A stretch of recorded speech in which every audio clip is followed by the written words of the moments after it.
შუა დღემშვიდობის მოგესალმებით პარასკევია და ტრადიციულად სპორტის თემის დროა. დღეს ძალიან საინტერესო საკითხზე ვისაუბრებთ, თუმცა მოდი დავაანონსოთ პირველ რიგში, რომ 21 წლამდე საფეხბურთო ნაკრებს ელოდება ძალიან მნიშვნელოვანი შეხვედრა ევროპის ჩემპიონატის საკვალიფიკაციო ეტაპზე 19 საათზე საბერძნეთის წინააღმდეგ. ხვალ არის პირველი ნაკრების, ანუ ეროვნული საფეხბურთო გუნდის მატჩი ესპანეთის წინააღმდეგ. თუმცა ამ შეხვედრამდე ბათუმში არის საარაგბო დაპირისპირება ნოემბრის ტესტ მატჩების ეგიდით საქართველო დაუპირისპირდება კანადას. ნოემბრის ტესტ მატჩების სერიის პირველ დაპირისპირებაში დავამარცხეთ შეერთებული შტატები საკმაოდ საინტერესო ბრძოლაში. ხვალ უკვე კანადას შევხვდებით და მომდევნო უქმეებზე ალბათ ამ უქმეების გვირგვინი იაპონიის ნაკრები ეწვევა საქართველოს და მომავალ შაბათს იქნება ეს შეხვედრა ალბათ ყველაზე საინტერესო საარაგბო გრანდების განხილვის თვალსაზრისით მაინც ობიექტურად მეტნაკლებად ჩახედულ გულშემატკივარს უფრო მეტად აინტერესებს ეს ყველაფერი, თუმცა ვერ ვიტყვით რომ კანადასთან შეხვედრა ნაკლებად საინტერესო ან შეერთებულ შტატებთან იყო თქვა ამ თვალსაზრისით რამე დეფიციტი. დავით კაჭარავა, რაგბის კავშირის პრეზიდენტი არის დღეს ჩვენი სტუმარი, სწორედ ამ დაპირისპირებების შესახებ ვისაუბრებთ. პირველ რიგში მადლობა რომ მოხვედით სტუმრად. სანამ კანადის შესახებ ვისაუბრებთ, ორიოდე სიტყვით თქვენი შეფასება საინტერესოა მოვისმინოთ შეერთებულ შტატებთან ნაჩვენები რეზულტატის შესახებ 53-30 თითქოს გაურებული შეგრძნება გვაქვს, ბევრი შეცდომები გქონდა, რის გამოც ანგარიშში არ ვიყავით ბოლომდე ბეჭებში გასწორებულები, მაგრამ გამოვავლინეთ ბრძოლის უნარიანობა და მოვიგეთ. ეს მე მგონი საარაგბო ცხოვრების ნაწილია. მე ჩემი გადმოსახედიდან ვთვლი რომ ყველა შეცდომა რომელსაც გამოვასწორებ, იმაზე ლაპარაკი მე უკვე აღარ ღირს, მაგრამ თქვენ როგორ აფასებთ? კი ბატონო, პირველ რიგში გულოცავ ამ გამარჯვებას ჩვენ ქვეყანას, ჩვენ ბიჭებს მინდა მადლობა უთხრა ამ თამაშისთვის.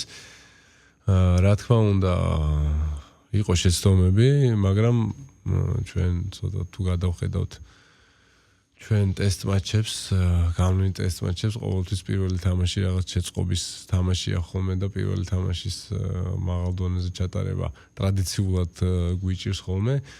მიუხედავად ამისა, პირველ წუთებში მოვახერხეთ დაწინაურება, მაგრამ შემდგომში ისე შემოტრიალდა თამაში, რომ რაღაც დიდი უპირატესობით გავიდნენ, თუმცა ვფიქრობ, რომ ჩვენი ნაკრების კლასი ზუსტად აქ გამოჩნდა და გამოჩნდა ის, რომ ჩვენ მალევე მოვახერხეთ თამაში დაბრუნება და უპირატესობის მოპოვება. ვფიქრობ, რომ ეს თამაში ძალიან მნიშვნელოვანი თამაში იყო, სწორედ იმისთვის, რომ რაღაცა მოგვემზადებინა, საბოლოო ჯამში ყველა ძალიან კარგად გვესმის, რომ ამ სამ ტესტ მატჩში თქვენს ახსენეთ უკვე არის მთავარი თამაში, ასე რომ თუმცა ყველა თამაში მთავარია, რა თქმა უნდა, როგორც სპორტსმენებისთვის, ასევე ჩვენთვის ყველასთვის, მაგრამ რა თქმა უნდა, მთავარი დაპირისპირება იქნება იაპონიასთან, ამიტომ ეს ორი თამაში გვაძლევს იმის საშუალებას და მე ძალიან მიხარია, იმიტომ რომ მინდა შევახსენო ჩვენ მაყურებელს, რომ წლების წინ ჩვენ ამერიკასთან და კანადასთან ესეთ შესაძლებლობა, ანუ ჩვენი ნაკრები იმ დონეზე, იმ პერიოდში არ იყო, რომ ეს თამაშები ამერიკასთან, კანადასთან ესეთი მოთელვის თამაშება ჩაგვეთვალა, იმიტომ რომ ბევრჯერ წაგვიგია კიდევაც ამერიკასთან, კანადასთან. თუ არ ვცდები, კანადასთან 3-4-ზეა, ხო? 3-4-ზე ამერიკასთან გამოვასწორეთ ეგ ბალანსი თუ არ ვცდები. ხო, ანუ მე იმის თქმა მინდა ამით, რომ რაღაც წლების წინ ესეთი სიტუაცია არ იყო, რომ ჩვენ შეიძლებოდა ჩაგვეთვალა ამერიკა და კანადა რაღაც მოსამზადებელ თამაშებად, ამიტომ ესაც რა თქმა უნდა საქართველოს რაგბის წინსვლაზე მეტყველებს, ამიტომ დღეს ჩვენ განებიურებულები ვართ ამით და შეგვიძლია ვთქვათ, რომ ეს ორი თამაში ჩვენთვის რა თქმა უნდა ძალიან მნიშვნელოვანია, რა თქმა უნდა გამარჯვებით უნდა დასრულდეს, მაგრამ იმ თავარი თამაშის მოსამზადებელი თამაშებია. წლების ნახეთ გამოხედვაც არავის უნდოდა მაგ საარაგბო გრანდებიდან და საშუალო დონის გრანდებიდან, ნაკრებებიდან დღეს ეს სიტუაცია შეიცვალა და ცალსახად პოზიტიური ნიშანია და ბევრ ამაზე მეტყველებს. სანამ მაგ საკითხებზე ზოგად დამოკიდებულებაზე ვისაუბრებთ, რაც ძალიან მნიშვნელოვანია. და ამინდის შექმნელია ზოგადად თანამედროვე რაგბიში. მინდა კანადის შესახებაც გკითხოთ, თუ გავითვალისწინებთ იმას, რომ ჩვენ დავამარცხეთ შეერთებული შტატები ერთი კვირის წინ, კანადამ კი დათმო რუმინეთის წინააღმდეგ, შეიძლება შტაბეჭდილებად დაგვრჩეს, რომ საქართველოს გამოკვეთილი ფავორიტი უნდა იყოს კანადასთან. მესმის, რომ არ არის ეს სწორი მსჯელობა, თუნდაც ერთი თამაშიდან გამომდინარე, მაგრამ არსებობს თუ არა, თქვათ, სიმართლის მარცვალი ამ მოსაზრებაში. რა თქმა უნდა, არსებობს სიმართლის მარცვალი, თუმცა ჩვენ კარგად უნდა გვახსოვდეს, რომ ამ ორივე გუნდმა, კანადამაც და ამერიკამაც მოიპოვეს მსოფლიო თასის საგზური. თან არც თუ ისე იულიგზით სამოას ნაკრები დაამარცხეს. ჩვენ პრინციპში წლის დასაწყისში, როცა იგეგმებოდა ეს ტესტ მატჩები, ფიქრობდით, რომ ერთ-ერთი მათგანი უნდა ყოფილიყო სამოა ამერიკას ველოდებოდით, ასეთი გათვლებით. თუმცა საბოლოო ჯამში ისე დაალაგდა, რომ კანადა და ამერიკა გავიდნენ მსოფლიო თასზე და სწორედ ეს გუნდები ჩამოვიდნენ ჩვენთან სათამაშოდ. ამიტომ გასაგებია, რომ დღევანდელი შედეგებიდან გამომდინარე ჩვენ რა თქმა უნდა ფავორიტები ვართ. ვფიქრობ, რომ ეს თამაში წარმატებით დასრულდება. მაგრამ კიდევ ერთხელ რაგბი არის ძალიან ფიზიკური სპორტი, სადაც ორთაბრძოლების ძალიან დიდი რაოდენობა გაიმართება, ამიტომ მოთამაშე და მოწინააღმდეგის პატივისცემა არის ერთ-ერთი ყველაზე უმნიშვნელოვანესი. მოწინააღმდეგის დაუფასებლობის შემთხვევაში შეიძლება სხვა შედეგის დადგეს, ამიტომ დარწმუნებული ვარ, რომ ჩვენ ბიჭებს თითოეულ ჩვენგან ძალიან კარგად გვესმის, რომ ყველა თამაშს 100%-ით უნდა მივუდგეთ, უნდა დავაფასოთ მოწინააღმდეგე და ვფიქრობ, რომ აი ეს თამაშიც იქნება იმ სივრცის ერთ-ერთი ნაწილი, რომელიც საბოლოო ჯამში ძალიან კარგად უნდა გამოვიყენოთ და გამოვიყენოთ არა მხოლოდ ამ თამაშის მოსაგებად, არამედ შემდგომში უკვე ერთი კვირის შემდგენ გასამართ თამაშს. აი მივადექით იაპონია, რომელიც მე არ მახსენდება ნაკრები, რომელმაც ესეთ მოკლე დროში ესეთი პროგრესი განიცადა. თანამედროვე რაგბიში ყოველ შემთხვევაში ძალიან მაღალი დონე დააფიქსირა ამ გუნდმა, მაგრამ მიუხედავად ამისა, ჩვენ გასულ წელს გაკვეთილი ჩაუტარეთ, ესე ვთქვათ. და როგორც თქვენ აღნიშნეთ, დამოკიდებულებაში სხვათა შორის მე დამჭირ შტაბეჭდილება, რომ სწორედ ამ დამოკიდებულების გამო შერცხვნენ თავიანთი მაყურებლის წინაშე, თუ ამას სირცხვილი ქვია, ფავორიტები მაშინ ისინი იყვნენ. აი დღევანდელი გადმოსახედიდან რა შეიძლება თქვათ იაპონიის ნაკრებზე, აი რა უნდა დავიმახსოვროთ და რას უნდა მივაქციოთ ყურადღება იმ გულშემატკივარმა, რომელმაც თქვათ ეს ბევრი რამ და დეტალურად არ იცის რაგბის შესახებ. ხო, იაპონიის განვითარებასთან დაკავშირებით ერთ-ორ სიტყვას მეც დავამატებ, რა თქმა უნდა, ამ გუნდმა ბოლო 10 წლებში, ასე რომ ვთქვა, ძალიან დიდ განვითარებას მიაღწია. მათ შექმნეს ფრანჩიზა სანულფი, რომელიც სუპერ რაგბიში თამაშობდა და ვფიქრობ, რომ ერთ-ერთი ყველაზე მნიშვნელოვანი ნაბიჯი მათი სანაკრებო გუნდის მშენებლობისთვის ეს იყო. ამას გარდა შიდა ჩემპიონატი აიყვანეს ძალიან მაღალ დონეზე, ძალიან ცნობილი ვარსკვლავები თამაშობენ იაპონიის თამაშობდნენ იაპონიის შიდა ჩემპიონატში და რა თქმა უნდა ამ ყველაფერს მოყვება მთლიანად გაწერილი გეგმა, რომ იაპონიის რაგბი უნდა იყოს და არის პირველი ტიერ 1 ქვეყნებს შორის, პირველ 12 გუნდს შორის. გამოირჩევიან ძალიან სწრაფი დისციპლინირებული თამაშით, ძალიან ბრძოლისუნარიანი გუნდია და ჩვენ ვხედავთ, რაც მათთვის სასიკეთოა, ასე რომ ვთქვათ, ჩვენ ვხედავთ რა თამაშებს ატარებენ ისინი რეგულარულად და ეხლა ჩვენ თამაშამდე ისინი ეთამაშნენ ირლანდიას, ეთამაშნენ სამხრეთ აფრიკას, ეთამაშებიან უელს, ეთამაშნენ არგენტინას და თუ ვინმე გამორჩა არა უშავს ისედაც მაგარი ნაკრებები ჩამოვთვალეთ. ჩვენ როცა ჩვენს რაღაც სანაკრებო პრობლემებზე ვსაუბრობთ ხოლმე, ერთ-ერთი მთავარი პრობლემა ის არის, რომელიც ჩვენგან არ მომდინარეობს და სოფლიო რაგბიდან მომდინარეობს, ჩვენ არ გვაქვს მაღალი დონის თამაშები, ბევრი თამაშები, ასე რომ ვთქვათ.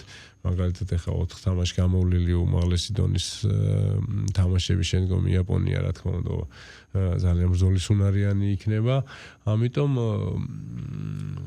ის თამაშები, რომელიც მათ გამოიეს, რა თქმა უნდა, მათი გუნდის მომზადებისთვის უკეთესია, მაგრამ ჩვენ ეს გვაძლევს საშუალებას, რომ ძალიან კარგად ამოთხ თამაში, ძალიან კარგად ამოიკითხონ, თქვათ, მწვრთნელებმა თუ რა ძლიერი მხარეები და რა სუსტი მხარეები ქონდათ ამ ბოლო 4 თამაში, ამიტომ რა თქმა უნდა, განხილვები გუნდის შიგნით, როცა იქნება შეტევის ჯგუფით და დაცვის ჯგუფით, თავის სიტყვას იტყვიან და დარწმუნებული ვარ, რომ ეცდებიან იმ სუსტ წერტილებში შეუტიონ, სადაც მათ სისუსტე აქვთ იაპონელებს და ძლიერი მხარეები დაუკეტონ. სანამ თავარი მწვრთნელის რიჩარდ გოგრილის შესახებ დაგისვათ კითხვას, ბოდი ბარემ ეს საკითხი ამოვწურო, თქვენ თავად აღნიშნეთ, რომ ჩვენ არა გვაქვს რეგულარულად იმის ფუფუნება, რომ მაღალი დონის ნაკრებებს ვეთამაშოთ, რაც ჩვენი რაგბის განვითარების ტემპებს რეალურად ამცირებს. ჩვენ გვაქვს პროგრესი, მაგრამ ის ტემპი არა ალბათ, რომელიც თქვენ თავად პირველ რიგში გინდა და მე ჩვენ გულშემატკივრებს, ამას აქვს თავის კონკრეტული მიზეზი, მაგრამ უახლოესი წარსული რო გავიხსენოთ, თუნდაც 5-7 წლის პერსპექტივით არა თუ ცოტა გქონდა, რეალურად არ გქონდა 4 წელიწადში ერთხელ იყო ეს. ამიტომაც ეს პროცესი დაწყებულია და თქვენ როგორ შეაფასებთ, რამ გამოიწვია ეს ყველაფერი და თუ არის პერსპექტივა იმის, რომ თუ ეს ტენდენციები შენარჩუნდა, რაოდენობა ისევ იყოს უფრო მზარდი, ვიდრე თქვა გუშინდელი დღე. შეხედეთ ეს ჯერ პირველ რიგში იმაზე გაგცემთ პასუხს, თუ ეს რამ გამოიწვია ჩვენი უახლეს ისტორიაში, ასე რომ ვთქვათ, ქართული რაგბის ძალიან ხშირი იყო ქართული რაგბის წარმატება, ანუ რაღაც ისტორიული შედეგები იდებოდა წლიდან წლამდე და რა თქმა უნდა ის ერთეული შემთხვევები, რომელსაც გვაძლევდა მსოფლიო რაგბი, ხშირ შემთხვევაში დადებითად იყო გამოყენებული.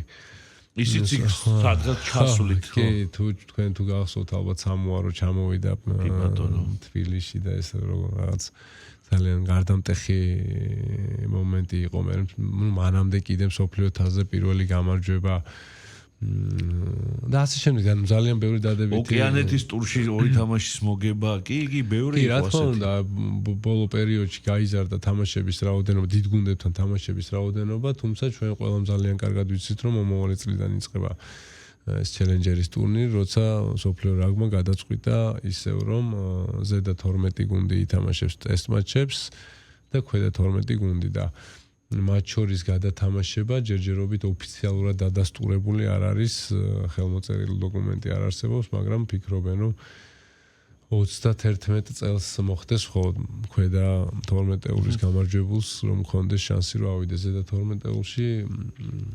კარგია, მაგრამ ბევრი დრო უნდა. ხო, 31 წელს დაიწყო და 32-ში იქნება, ანუ რეალურად ძალიან ბევრი დროა. იქამდე რასაც რა თქმა უნდა ჩვენ ვაპროტესტებს და ჩვენ გვინდა რომ როგორც კი ეს ტურნირი დაიწყება, მაშინვე ჩაერთოს ეს გადათამაშების პროცესი. გარდა იმისა, რომ ბევრი დრო არის, პრობლემა ის არის, რომ ამ დროის მონაკვეთში გასაგებია შენ ემზადები, მაგრამ დადასტურებით ხომ არავინ არ იცის, რომ შენ მოიგებ და გადახვალ. ეს ერთი, მეორე, ეს 6 წლის განმავლობაში ისევ ერთ ქვაბში მოხარშვა თუ არის იმის წინაპირობა, რომ პროგრესი ქონდეს ამ ქვედა 12. ხო და ზუსტად ამაზეა საუბარი. ამ პერიოდებში ჩვენ მხოლოდ გვექნება მაგალითად ფანჯრები, მსოფლიო რაგბის ფანჯრები, მაშინ როდესაც თქვა ეს ბრიტანელი ლომები ითამაშებენ, აი როგორც წელს გამოგვიჩნდა ესეთი შანსი ირლანდიას ამ პერიოდში გვექნება ხოლმე თამაშები დიდ გუნდებთან, მაგალითად მსოფლიო თასზე გვექნება შანსი რომ დიდ გუნდებს ვეთამაშოთ, მაგრამ რა თქმა უნდა ეს შემცირებულია. აქედან გამომდინარე იზრდება შავი ლომის როლი და ტვირთი.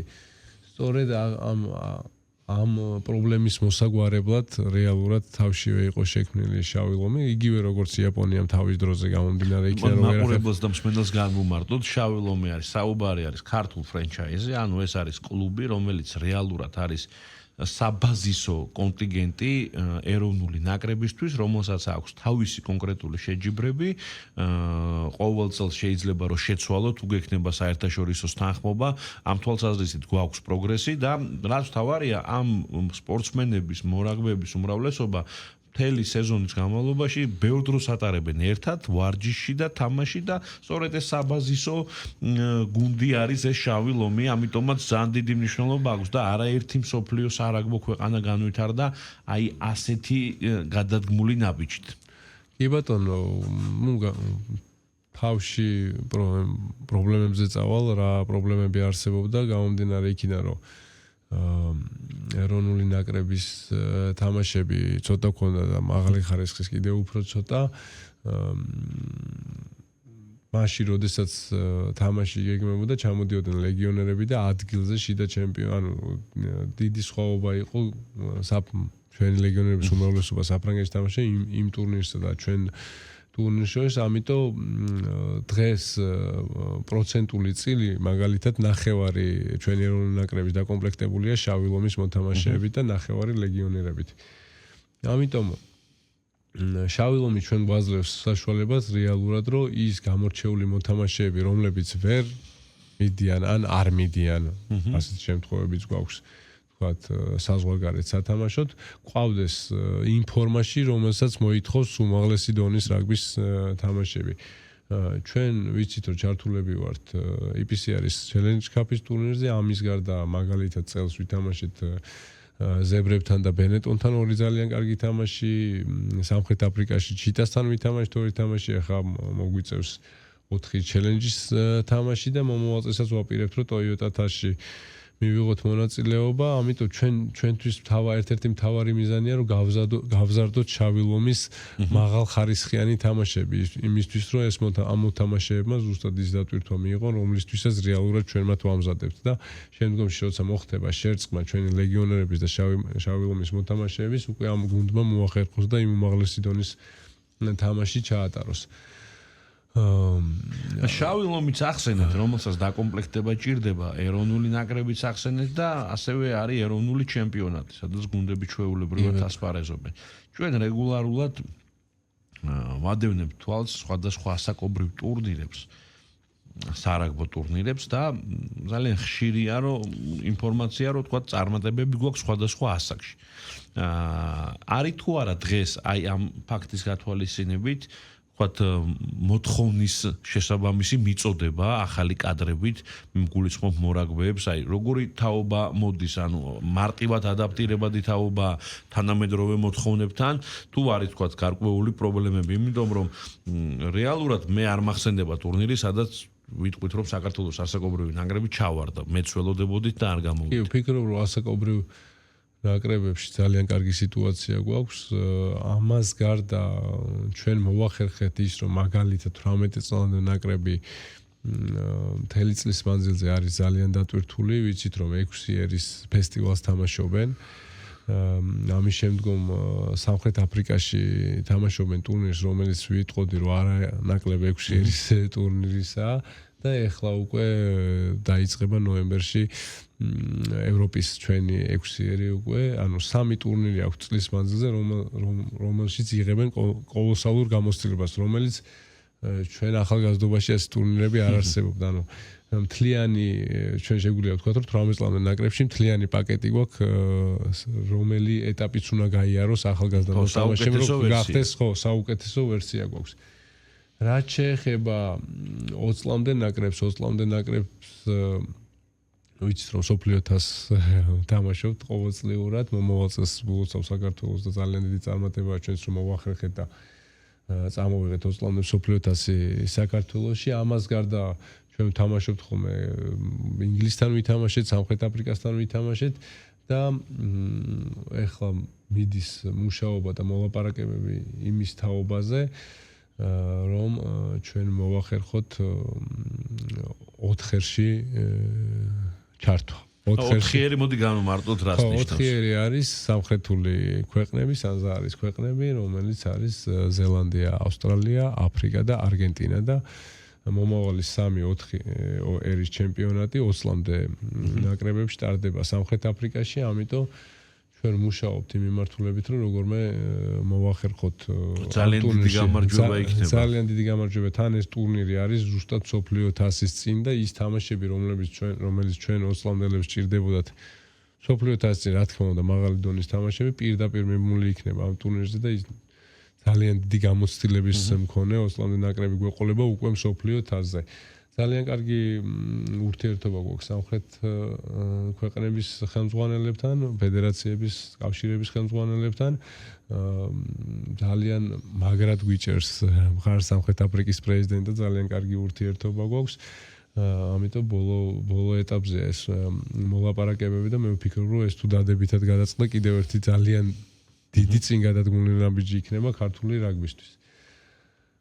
ძალიან საინტერესო საკითხია. აი ხო და ბარემ დავასრულებ, ანუ ეს ჩვენ რეალურად პრობლემა სადაც გვექნებოდა ძალიან კარგი ახალგაზრდული ნაკრებები და შემდგომში წყვეტა ეროვნულ ნაკრებსა და ახალგაზრდულ ნაკრებებს შორის და ზუსტად ამისთვის არის შავი ლომი ამ როლს ასრულებს, რომ ეს გარდამავალი პერიოდი საუკეთესო მოთამაშეებს ჰქონდეთ საშუალება ვინც რა თქმა უნდა საზღვარგარეთ ვერ მიდის, იმიტომ რომ ძალიან ბევრი ახალგაზრდა მოთამაშე ყავს, ვინც უკვე რეალურად ლეგიონერები არიან, მაგრამ ვინც არჩევანის ბევრმა გააკეთა, რომ შავლომში დარჩენილიყო, ამიტომ ჩვენ შევქმნით სივრცე, სადაც ახალგაზრდულ გამოვლენილ მოთამაშეებს ექნებათ პროფესიონალიზმის მაღალი დონის საშუალება. სატრანსფერო პოლიტიკა ქართულ მორაგბეებთან დაკავშირებით მე მგონი ცალკე გადაცემის საუბრის თემაა, იმიტომ რომ მოსაზრებები გამიგია მე რომ ბურჯს ეძებ კარგს, სადაც საქართველოში მოკიდე ხელი წამოიყვანე. და ასე შემდეგ და ასე შემდეგ და იყო ესეთი მიდგომა. ესე იყო, მაგრამ კარგია რომ ესე აღარ არის და სხვა პოზიციის მოთამაშეებსაც ეძებენ უკვე საქართველოში და რაც თავარია პოულობენ. ეს კლას გარეშეთ, მაგრამ ზოგადად ძალიან საინტერესო თემაა, იმიტომ რომ ისტორია აქვს ამას ძალიან მაგარი და კლოდ სორელის დამსახურება, მან ბევრი რამე და ამ კაცის ღვაწლი ქართულ რაგბთან მიმართებაში მართლა ძალიან დიდია. მე მაგ ესეთი შეკითხვა ამ კითხვის ადრესატი თქვენ არ ხართ, მაგრამ მაინტერესებს თუ გაქვთ ინფორმაცია, ჩვენ ხედავთ რომ 18 წლამდე, 20 წლამდე მორაგბეებს ჩვენი ნაკრების წევრებს აქვთ შესაძლებლობა რომ გარკვეული ტურნირების გამოცდილება მიიღონ, სადაც თამაშობენ ტიერ 1 დონის ქვეყნები. როდესაც ეს შეხვედრები მიმდინარეობს, დარწმუნებული ვარ, რომ თუნდაც ეს ტიერ 1 დონის ქვეყნები აკვირდებიან ამას და თუ თანხმდებიან, რომ მომავალ წელსაც ეთამაშონ საქართველოს, რატო არის თქვათ ეს პრობლემური უკვე პირველ ნაკრებთან მიმართებაში. თქვენ ახსენეთ მომავალი წლიდან ტურნირი, რომელიც 12-12-ად იყოფა და 6 წელი დიდი ალბათობით იქ არაფერი არ შეიცვლება. უბრალოდ ძალიან რთულია გაიგო, რომ თუ შენ ამ ფორმატს ეთანხმები 20 წლამდელებში, თვლი რომ ეს ფორმატი ყველასთვის სასარგებლოა, განსაკუთრებით რაგბის განვითარებისთვის, რატო არის თქვა ეს დიდების რაგბიში ხელისშემშლელი ფაქტორი და ბიუროკრატიული დამოკიდებულების მთავარი გამოხატულება. ხო, ნუ ეს კითხვა არის, რომელიც უკვე ათწლეულის მანძილზე არსებობს და ერთი რაც შემიძლია გითხრათ, რომ მას შემდეგ რაც საქართველოს რაგბის კავშირის პრეზიდენტი ვარ, რამდენჯერმე მომიწია შეხვედრებზე ჩასვლა მსოფლიო რაგბის და მით უმეტეს თუ რომელიმე ოფიციალური პირი ყოფილი მორაგბეა მათთან საუბრისას ძალიან მარტივი ამაზე დათანხმება ამ ადამიანების რომ კი რატომაც არა, მაგრამ ის რომ დღეს საქართველოს ნაკრებს არ აქვს დიდი თამაშები, არ თამაშობს 6 ერში და რეალურად თავარი პრობლემა მანდ რა არის, რომ ჩვენ შანსი არ გვაქვს რომ 6 ერში ვითამაშოთ დღევანდელი მოცემულობით. ანუ ამაზე მორაგბესთან საუბარი არის ძალიან მარტივი. მაშინ, როდესაც საქართველოს ნაკრები ბოლო 20 წლეულში ხო, ასე რომ ვთქვათ, 17ჯერ არის ჩვენი 6 ერის ჩემპიონი. ამას ახსნას ვერ უძებნის სოფლიო რაგბი თუ რატომ არ შეიძლება რომ გეპატიჟება საერთო წვრთნაზე, ეგიც რაღაცნაირი ინდიკატორი უნდა იყოს. რა თქმა უნდა, სოფლიო რაგბს დიდი მადლობა, ბევრ რამეში რა თქმა უნდა გვეხმარებიან და ეს არ არის მხოლოდ რაგბის განვითარება, არ არის მხოლოდ მოედანზე საუკეთესო შედეგის დადება, ხო? ძალიან ბევრი მიმართულება არის.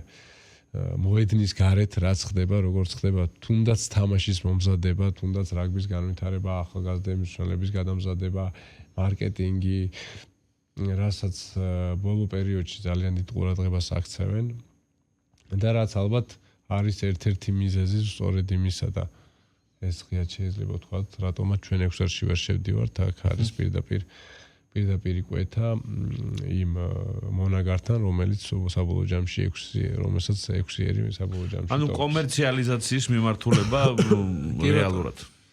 კი ბატონო, ეს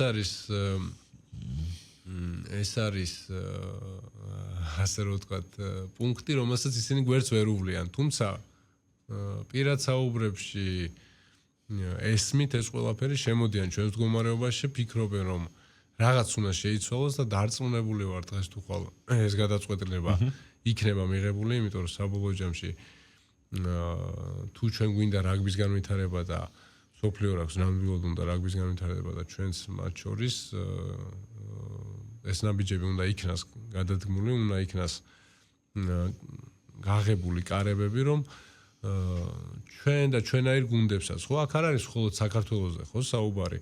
რეალურად ჩვენს გარშემოც ძალიან დიდი ქვეყნები და ძალიან დიდი სარაგბო ტრადიციის ქვეყნები არსებობენ, რომელთათვისაც ძალიან კარგი იქნებოდა ეს კარები რომ გახსნილი იყოს და ეს კარი თუ გახსნილი იქნებოდა, არ ვიცით რა განვითარება ექნებოდათ მათ. იმიტომ რომ თუ კარები დაკეტილია, შესაძლებელია რომ მხოლოდ მაგით აქვთ რაგბის განვითარება დაკეტილი ამ ქვეყნებში. თუ კარები გახსნილი იქნებოდა, შესაძლებლობა იქნებოდა რომ უკეთესები გახდნენ და უკეთეს ლიგებში ითამაშონ და ეს შესაძლებლობა გამარტივებული იქნებოდა, შეიძლება მათაც უფრო მეტი ინიციატივა გამოეჩინათ, მეტად ეზრუნათ რაგბის განვითარებისთვის.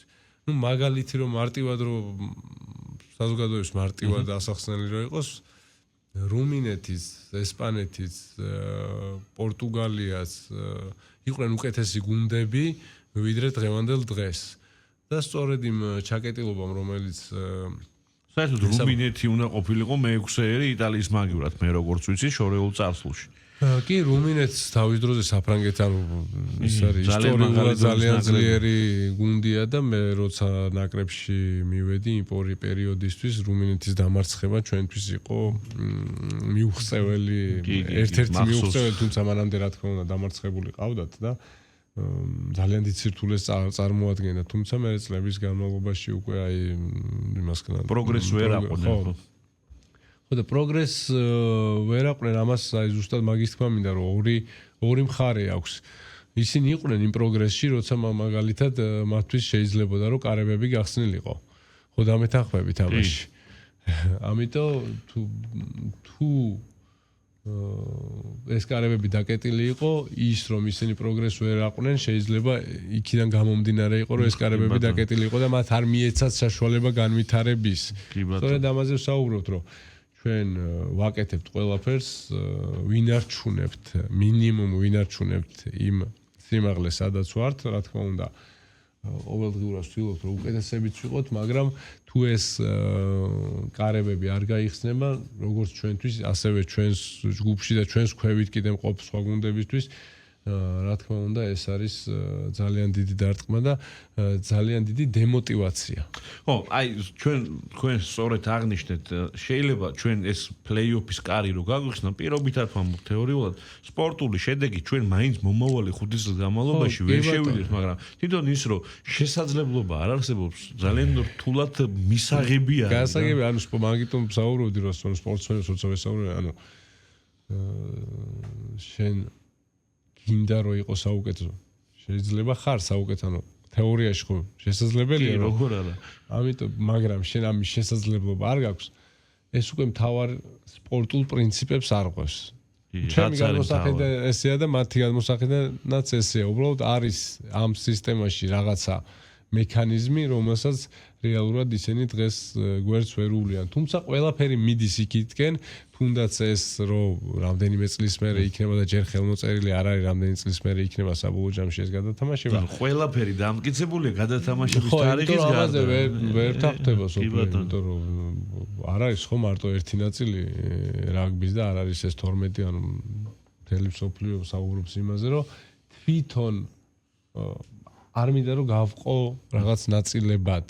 ანუ რაგბს თუ განვიხილავთ ერთიან სივრცეში, ყველა სივრცისთვის არის ეს მომგებიანი. უცნაური ის არის. ყველა სივრცისთვის მომგებიანია. თუნდაც ფინანსურად გახსნილი კარებები, რა თქმა უნდა, მოიტანს უფრო. ხო და ეს არ არის რთულად გასაგები. ნახე, ფეხბურთმა ყველაზე ღიად გააღო ეს კარები და ზრდის ამ რომელ წელს გააღო თქვენ თუ 8 გუნდიანი ევროპის ჩემპიონატიც გვახსოვს და 24-იანიც, ხო? ეხა მეც ესე ვთვლი, რომ ეს არის პროცესი და გარდაუვალი, იმიტომ რომ სხვა სპორტებიც მაგალითია პროგრესისთვის. კი, სხვა სპორტებიც ამ სივრცეში იყვნენ, იყო რაღაც ჩაკეტილობა და შემდგომში მოხდა ამ სივრცეების გახსნა და ამ სივრცეების გახსნამ მოიტანა დადებითი შედეგი. თქვა ღიად გაცხადებული ფეხბურთს, კაი, ისა აქვს, რომ ფეხბურთი არის ყველა ზეიმი და UEFA და FIFA დაინტერესებულია, რომ ეს ზეიმი იყოს ყველა ქვეყანაში. რაც შეიძლება მეჩ. ვადაშორის იგივე გეზია იყო FIBA-მაც, საკალათბურთო ასოციაციამ საერთაშორისო და ვერ ვიტყვით რომ ვერ გაამართლა, იმიტომ რომ ბოლო 3 ევროპის ჩემპიონატი რო ავიღოთ, მოსაწყენი თამაში ძალიან იშვიათად, სოფლიო ჩემპიონატმაც გაამართლა, ასე რომ ანუ ეს წარმატების გზა რაღაცნაირად გაყვალული უკვე არის და დარწმუნებული ვარ რომ მართლა დროის პროცესია.